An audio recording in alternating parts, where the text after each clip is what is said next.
They say betrayal never comes from your enemies. I learned that the hard way at 2:08 a.m. on a Thursday morning when I opened an email that ended 6 years of my life with a single hollow line. Thanks for all your hard work, but we've hired someone with more experience. Pick up your things on Monday. No meeting, no call, not even my name in the subject line. Just that. I sat in silence, the glow of my laptop the only light in the room. I was still in the office. Of course I was. Finishing up a system audit we were rushing for investors. My boss, Adrian Mills, had gone home hours ago, as he often did, usually after asking me to lock up. My first reaction wasn't anger. It was confusion. Then something colder. Familiar. I'd felt this before. When my father left us with no warning. Just a note on the counter that said, "Don't wait up." I read the email again. Then I smiled. Not out of amusement. Out of clarity. Because I had seen this coming. 6 years ago, we started Everest Technologies with nothing but a shared Google Doc and a pitch deck that got laughed out of a dozen rooms. We worked out of Adrian's garage. We lived on instant noodles and cold coffee. And we told each other we'd change the world. And maybe we did. At least for a while. We built a product that disrupted the logistics industry, a predictive analytics platform that shaved millions off supply chain delays. And when the $10 million Series A came through last fall, Adrian stood on stage, wearing a tailored suit I'd never seen before, and said, "This company wouldn't exist without teamwork." Teamwork. Not me. Not the system I architected. Not the 2,000 hours I poured into debugging our machine learning engine while he was off networking at Tech Mixers in Napa. And now I was being discarded, replaced by someone with more experience. The email didn't mention a name, but I knew who it was. Ryan, a smooth-talking VP from a competitor who once tried to poach me at a conference. I'd turned him down. Apparently, Adrian hadn't. I closed the laptop gently, not slamming it, not crying. I wasn't the kind of woman who made scenes. I was the kind who made plans. And I had one. Because while Adrian had been busy collecting accolades and courting investors, I had been quietly backing up everything. Not out of spite, out of habit. I documented meticulously. Every line of code I wrote, every architectural change, every strategic decision with my initials and timestamps. I had built the core infrastructure of our product, not from company resources, but on my personal workstation, in my apartment, before Everest had even existed. And I had the receipts. I walked through the dark office, past desks I'd assembled myself, chairs I'd ordered, whiteboards filled with notes in my handwriting. The fridge still had that bottle of Prosecco I'd bought to celebrate our funding round, untouched. Adrian had promised we'd open it together when the contracts were signed. He never did. As I left, I paused at the door and looked back once more. Not with regret, with resolve. They think I'll just walk away, I thought. On Monday morning, I showed up like the email said. I collected my things, a small notebook, a photo of my sister and me from college, and a potted succulent Adrian gave me on my birthday 2 years ago. I left the plant on his desk. No one said anything. A few avoided eye contact. One intern whispered, "You don't deserve this." I didn't answer. I didn't need to. I walked out of the building without looking back. That afternoon, I emailed Adrian one sentence. "Good luck." He didn't respond. He wouldn't. He thought it was over. It wasn't. Because what Adrian didn't know, couldn't have known, it was that 3 weeks earlier, I'd been approached by a senior partner at a venture firm who said, "We love your tech, but we're not sold on Adrian." And now, Adrian was about to learn what it truly meant to lose the person who built the system holding his company together. The first call would come in exactly 90 days. And when it did, Adrian's voice would crack just enough for me to recognize the sound of panic. 3 days after the email, I slept in for the first time in months. No Slack notifications, number 3 a.m. alerts about server load, no urgent requests marked high priority but sent at midnight. Just silence. Thick, unsettling silence. At first, I didn't know what to do with it. I wandered around my apartment like a ghost, opening cupboards, closing them, sitting, standing. I'd been running on adrenaline for 6 years straight, and now the stillness felt wrong. But by the end of the week, I remembered something I hadn't felt in a long time. Clarity. I opened my personal Git repositories. There it was. The origin story of Everest's product. The first build of the data engine, written in Python on my secondhand MacBook in a 400-square-foot studio, long before Adrian even knew what predictive logistics meant. I scrolled through timestamps, commits, versions, all predating the company incorporation, all under my name. This isn't revenge, I reminded myself. This is proof. Adrian had always been charming. Too charming. Investors loved him because he could sell a paperclip with a TED Talk smile. But charm doesn't build architecture. Charm doesn't debug a recursive loop at 4 a.m. while your hands are shaking from too much caffeine and too little sleep. That was me, every time. He called me his secret weapon once. I should have listened to that phrasing more carefully. By week 2, the LinkedIn posts started. Adrian, all grins and platitudes, announcing Everest's strategic pivot and the hiring of Ryan Maxwell as their new CTO. No mention of me. No farewell. Not even a polite tag. Ryan's caption read, "Excited to bring my enterprise experience to help take Everest to the next level." I actually laughed. Enterprise experience? He'd spent the last 5 years jumping between consulting gigs, leaving a trail of half-finished implementations and bloated invoices. The guy couldn't architect his way out of a sandbox. I clicked out of LinkedIn and opened my inbox. Nothing from Adrian, of course. But there was a short message from Danielle, one of our back-end engineers who'd always stayed late to help me test deployments. "Just heard what happened. I'm so sorry.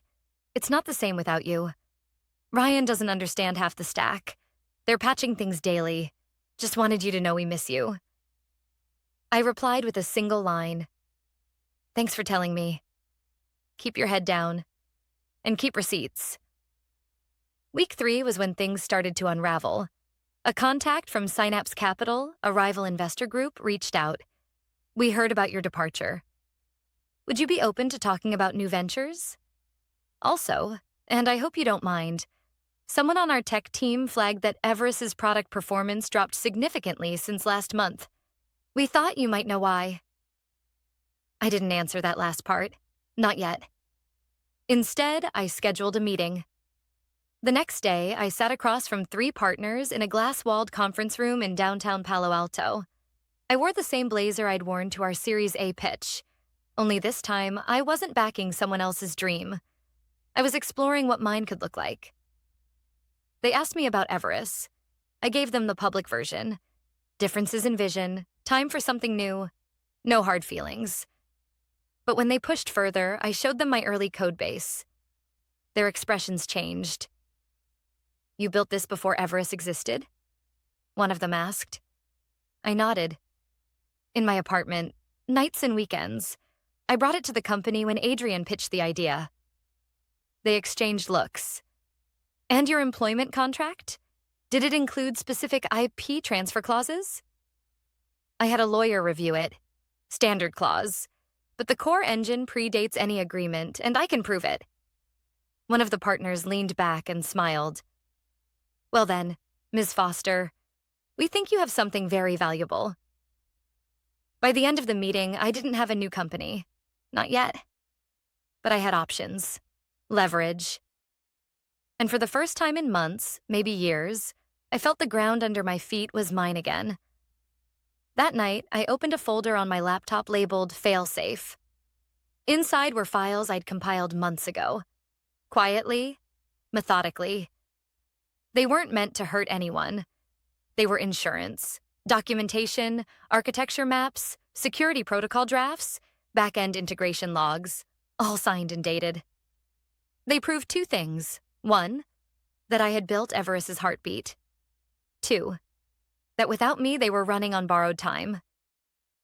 And time, I knew, was almost up. 3 weeks later, exactly 90 days since the email, Adrian's name appeared on my phone. I didn't answer.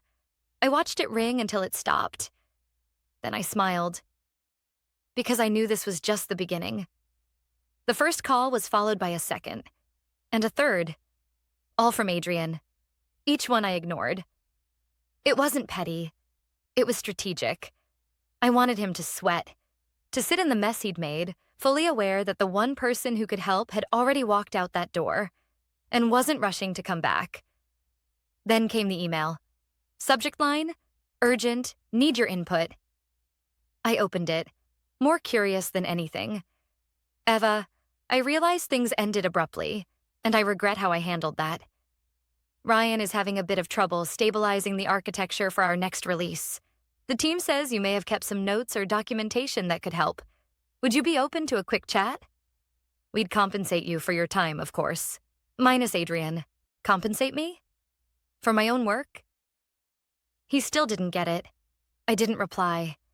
But I did start watching.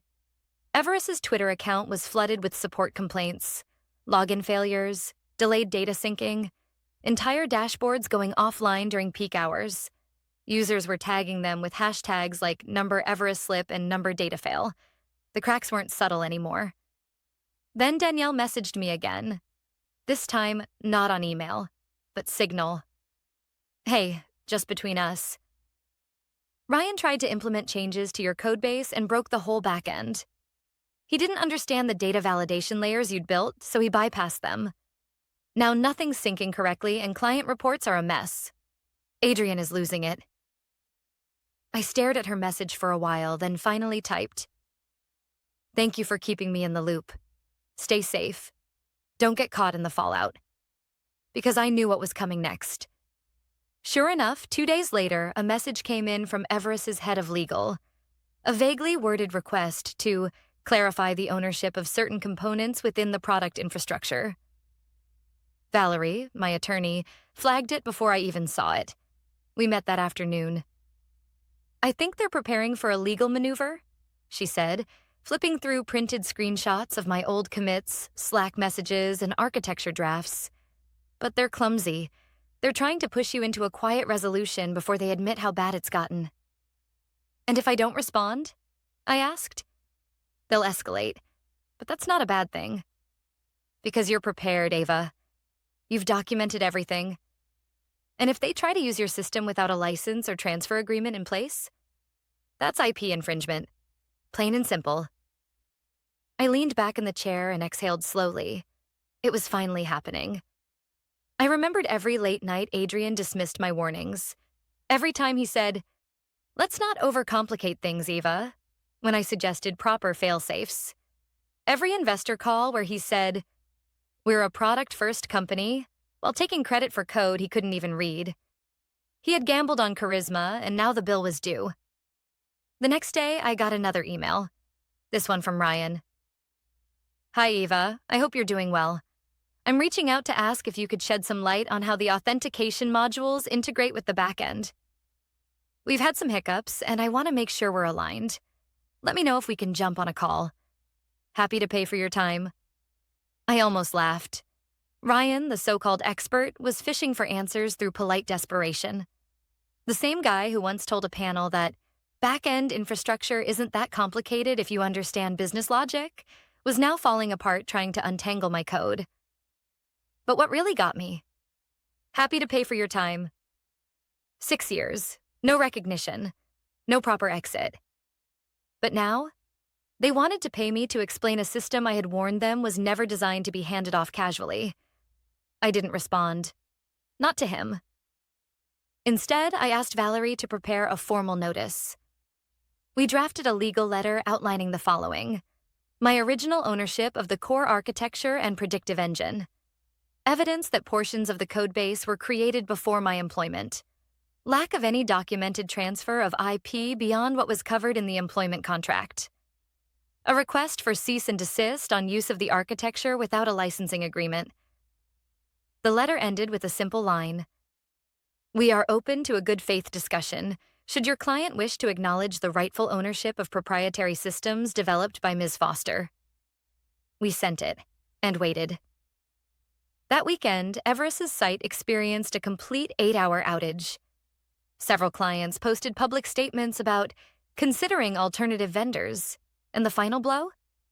An article on Tech Signal titled, "The Everest Fall, When Startups Overlook the Brains Behind the Product."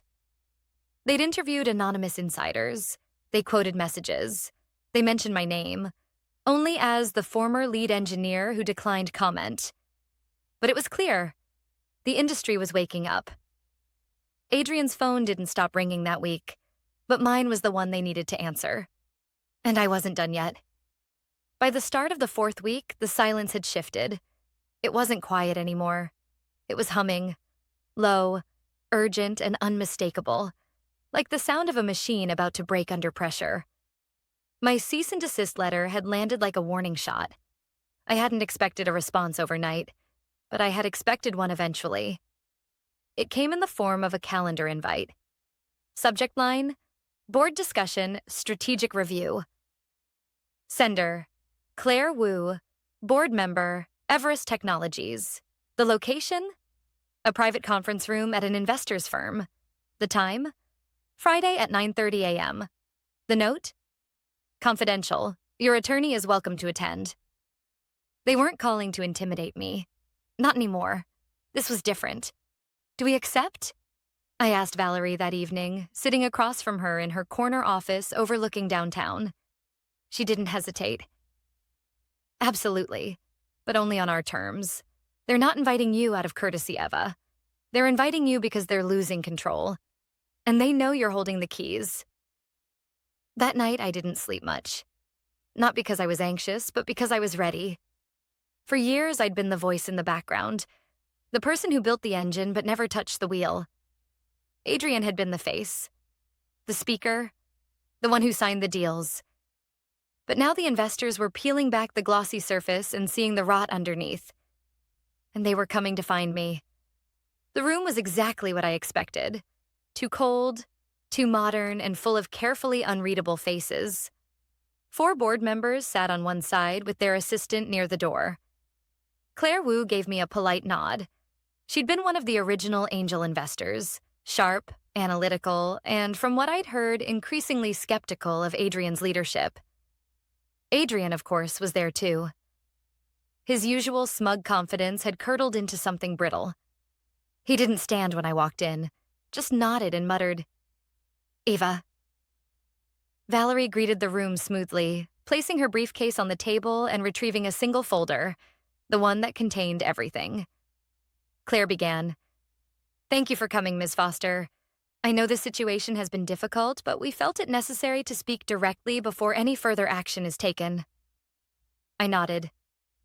Understood. Another board member, a tall man with silver-rimmed glasses, cut in. Let's not waste time. The architecture Eva developed is central to Everest's platform. Our understanding is that portions of it predate her employment and may not have been formally transferred. Adrian cleared his throat. I disagree with that characterization. We built this company together. Everything developed during her time here belongs to Everest. Valerie slid the folder forward. We anticipated that argument. Inside, you'll find timestamps, Git logs, local repository evidence, and dated screenshots of Eva's original prototype. All from weeks, in some cases months, before any contract was signed. Additionally, there are Slack messages between Mr. Mills and Ms. Foster where he acknowledges her prior work. Claire flipped through the pages. Her eyes narrowed as she scanned a highlighted exchange. She looked up at Adrian. Did you know this wasn't formally transferred? Adrian's jaw tensed. I assumed... That's the problem. Claire interrupted sharply. You assumed. The room was quiet. I didn't gloat. I didn't need to. Valerie leaned forward. We're not here to dismantle Everest. Eva believes in the product she helped build. But she won't allow her work to be misrepresented or misused. We're prepared to negotiate a licensing agreement. And more importantly, correct the narrative. Another board member looked at me. What are you asking for, Ms. Foster? My voice was calm, even. Acknowledgement, licensing fees, and a public correction. I want it clear that the system's foundation was my creation, not a vague team effort or someone else's afterthought. And if we agree, Claire asked, Then you get what you need: documentation, support, and the opportunity to stabilize the platform before more clients walk. And if we don't? I didn't smile. I just met her eyes. Then I file for IIP infringement and take the matter public. And I think you know what that does to a $10 million valuation. Claire sat back in her chair and exhaled slowly. Understood. Adrian stood abruptly. This is extortion. No, I said quietly. This is accountability. Something you never thought would find you. He looked around the table, waiting for someone to back him. No one did. As Valerie and I walked out of the room, she leaned toward me and whispered, "You just flipped the entire table." I didn't reply, but deep down, I knew. This wasn't just about reclaiming what was mine. It was about rewriting the story before someone else erased me from it completely. And they were about to learn just how much power they had handed away. The boardroom meeting had shifted something. Not just for them. For me. For the first time, I wasn't just defending what I'd built. I was owning it. Reclaiming it. The morning after the meeting, Claire Wu called. Directly. No assistant, no calendar invite. Just her voice. Calm, but urgent. "Ava," she said, "we reviewed everything last night. The documentation is indisputable. Frankly, we're stunned it took this long to come to light." "I'm not," I replied. She sighed. "Fair. The board met again this morning.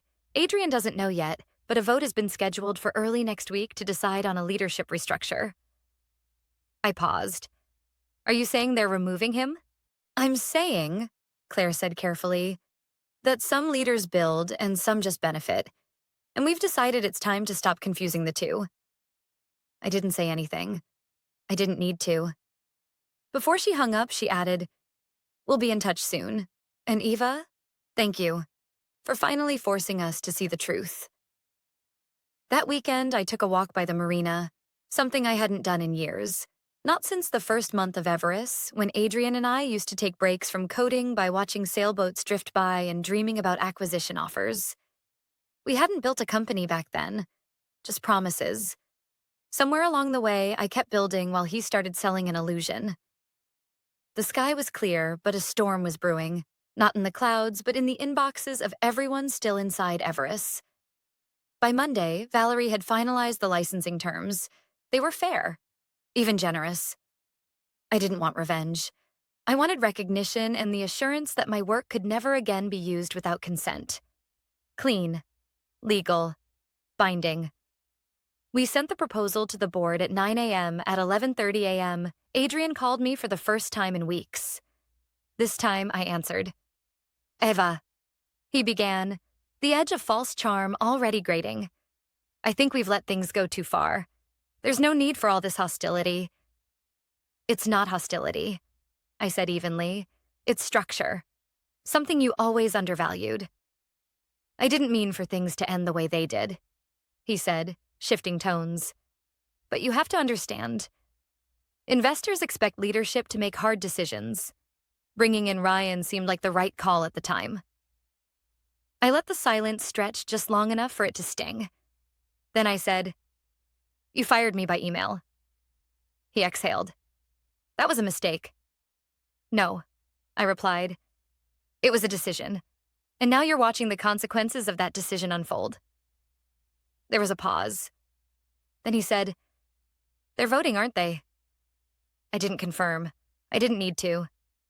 The silence was confirmation enough. "You're replacing me." I leaned back in my chair. "You replaced me first." Another long silence. "I never thought you'd do this," he finally said.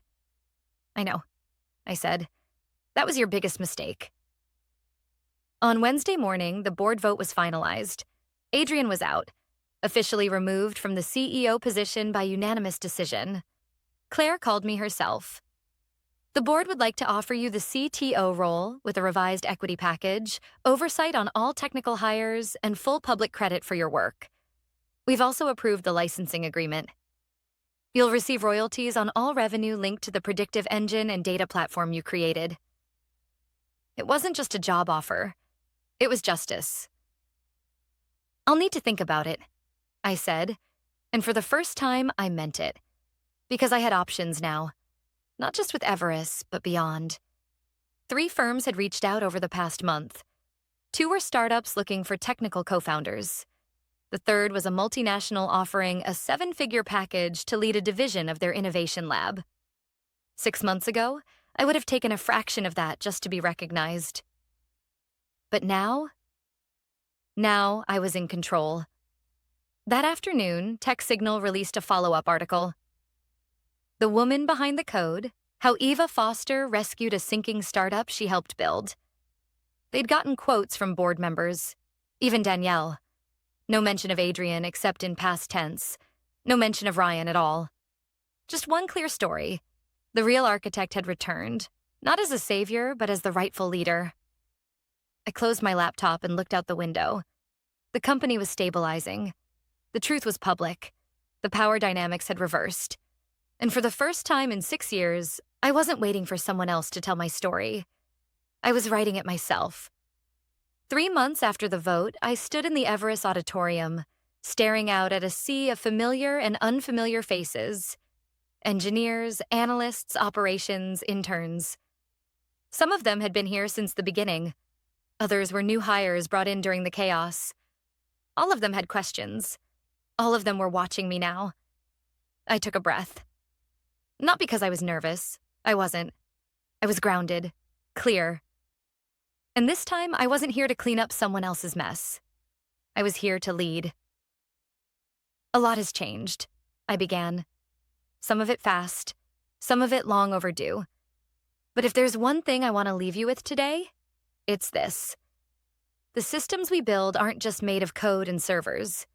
They're made of people, vision, trust. And if we lose that, if we sacrifice those things to chase growth or hide flaws, we lose everything. Silence followed. The kind that settles when people are really listening.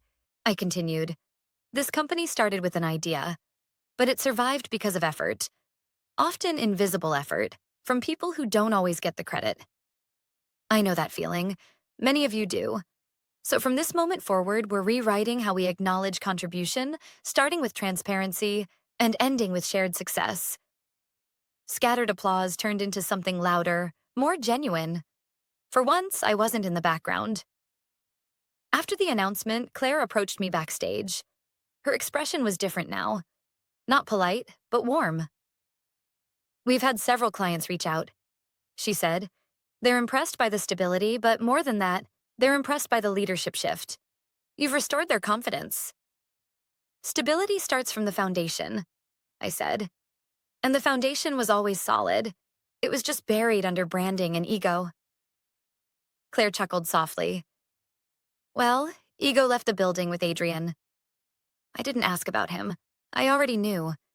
He'd tried to launch a new startup a few weeks earlier. But the moment potential investors caught wind of what had happened at Everest, the lawsuits narrowly avoided, the article in TechSignal, the board removal, the funding vanished. A few bridges burned themselves. The last I heard, Ryan had moved on, quietly. No press release, no LinkedIn post, just gone. And me? I had decisions to make. The board had confirmed my CTO position, but I was given full flexibility. Consult, lead, or exit on my terms. The licensing agreement continued to generate royalties, and I had equity again, this time properly documented and unarguable. Danielle had been promoted to engineering manager. She now oversaw the back-end team. Her first act?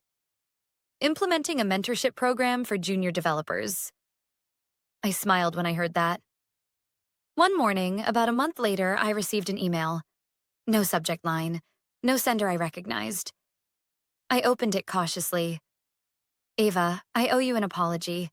I should have seen your value before it was too late. The truth is, I was afraid of being eclipsed by you.